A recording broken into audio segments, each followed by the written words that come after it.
এক বোন প্রশ্ন করেছেন, হুজুর শীতের রাতে ফরজ গোসলের ভয়ে আমি আমার স্বামীকে আমার সাথে থাকতে দেই না, এখন কি আমার গুনাহ হবে বা এখন করণীয় কি? খুব জটিল একটা প্রশ্ন।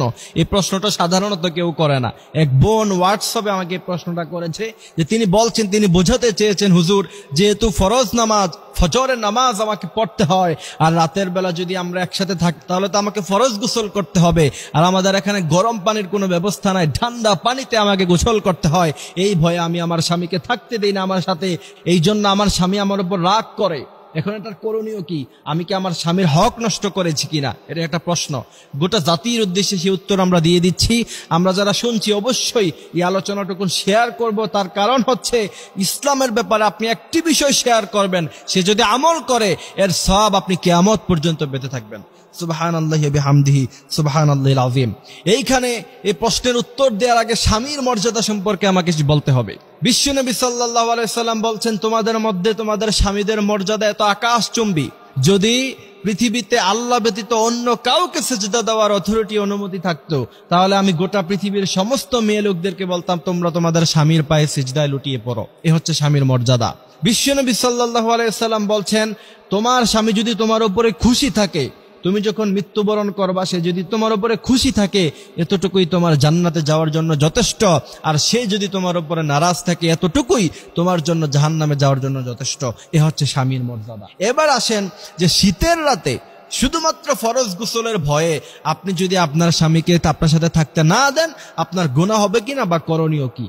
এই প্রশ্নের জবাব যদি আমি দিতে চাই তাহলে বিশ্বনবী সাল্লাল্লাহু আলাইহি সাল্লাম থেকে হাদিস এসেছে, বিশ্বনবী বলছেন, কোন মেয়ে লোকেরা যদি রান্না করা অবস্থায়, সে কিচেন রুমে রান্না করছে, এমত অবস্থায়, এটা খুব সেন্সিটিভ জায়গা, সে যদি সেখান থেকে চলে আসে আগুন ধরতে পারে, খাবার নষ্ট হয়ে যেতে পারে, খাবার পুরা হয়ে যেতে পারে, এমনও সময় যদি কোনো স্বামী তার স্ত্রীকে তার জরুরত পুরা করার জন্য তার সাথে থাকার জন্য ডাক দেয়, বিশ্বনবী বলছেন মুহূর্তের মধ্যেই সমস্ত রান্না বান্না অফ করে দিয়ে বন্ধ করে দিয়ে সাথে সাথে স্বামীর ডাকে সাড়া দাও।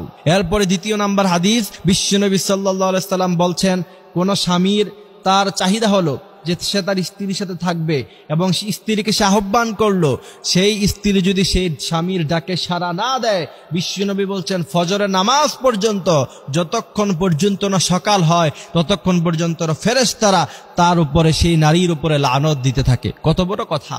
এই জন্য এই হাদিসগুলি থেকে বোঝা যায় অবশ্যই শীতের, এই প্রচন্ড শীতের সময় যখন শৈত্যপ্রবাহ হয়, ওই সময় যদি আপনার স্বামী আপনার সাথে থাকতে চায়, অবশ্যই আপনি তাকে সঙ্গ দিতে হবে, আপনি অবশ্যই তার সাথে থাকতে হবে, তাকে সময় দিতে হবে। ফরজ গোসলের এই ঠুনকো ভয়ে আপনার স্বামীকে বলবেন হিটারের ব্যবস্থা করতে, প্রয়োজনে গ্যাসের চুলার ব্যবস্থা করবেন, গরম পানির ব্যবস্থা করবেন, সেটা আপনার স্বামী যদি আপনার জন্য না করে সে গুনাহগার হবে, আপনি তাকে সেই ব্যবস্থা করে দিতে বলবেন, সেও বাধ্য আপনাকে এগুলি ব্যবস্থা করে দেওয়ার জন্য, যদি না করে আল্লাহর কাছে জবাব দিতে হবে। সুতরাং সাধারণ অজুহাত দিয়ে আপনার স্বামীকে অবশ্যই আপনি এখান থেকে বিরত রাখতে পারেন না, আপনার স্বামীকে আপনি সঙ্গ দিতে হবে। এর চাইতে বড় কোনো কাজ হলো, বিশ্বনবী সাল্লাল্লাহু আলাইহি সাল্লাম বলছেন, ওই সমস্ত নারীরা হচ্ছে খারাপ নারী যারা স্বামীর চাহিদা পূরণ করতে দেয় না।